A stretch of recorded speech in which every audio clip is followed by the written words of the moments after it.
Hello to my friends in Thessaloniki, and thank you for showing so many of our films. It's a real honor for us and a privilege that we take seriously. Um, and I say us because making a film is a team effort.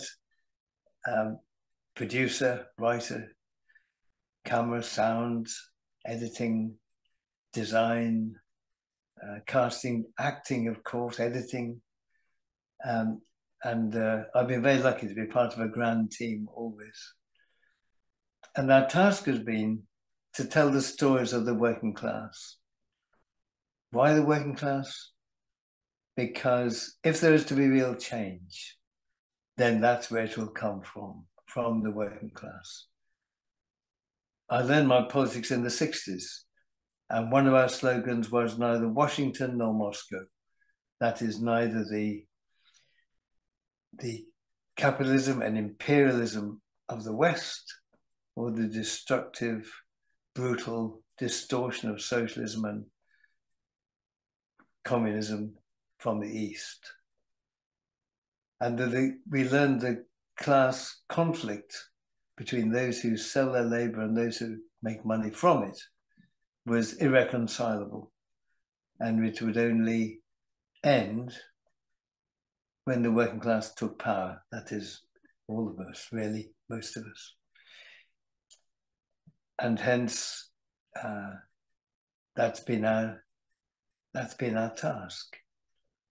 And we tried to show the struggles and the comedies and the tragedies and the sorrows and the laughter of daily life, sometimes domestic, sometimes international. Domestic, the boy in Kess who has such talent, but no one sees it apart from those who get to know him in the film. Great international stories, great heroic struggles, as in the Spanish Civil War, the fight against fascism, but which was betrayed by the Soviet Communist Party, and the real revolutionaries were attacked, and the unity of the left was destroyed. And for over 30 years, I worked with Paul Laverty, which is a great joy for me and a great richness. And we've told many stories, both domestic and international. From the Irish struggle for independence from Britain to those exploited and with such hard choices to survive. And the last three films we've made together are in the Northeast, a very special region, its own dialect, its own pride, founded on the old industries of steel making, shipbuilding, and coal mining. The coal mines were closed, not for environmental reasons, but out of vindictive, because the miners' union was so strong. And they received Syrian refugees. And there was a struggle between the old tradition of solidarity and to welcome the refugees and the racism promoted by the far right. And it's the stories which will win.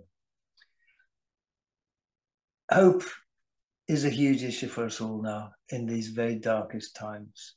And hope has to be based on real positive way forward that we can believe in.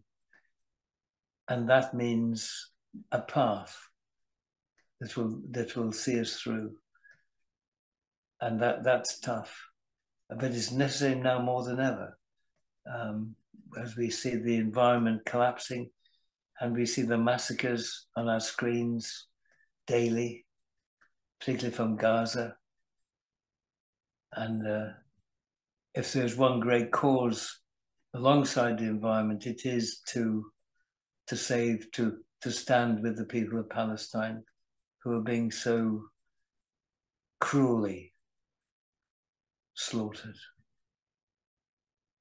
But our weapon is solidarity. Our weapon is political leadership that will show us a way forward. And that's what we have to work for. And we've got to smile on the way, because that always happens. If you're working with friends, you always find something to smile about. So with hope, solidarity, and a smile or two on the way. Thanks very much. See you one day, I hope.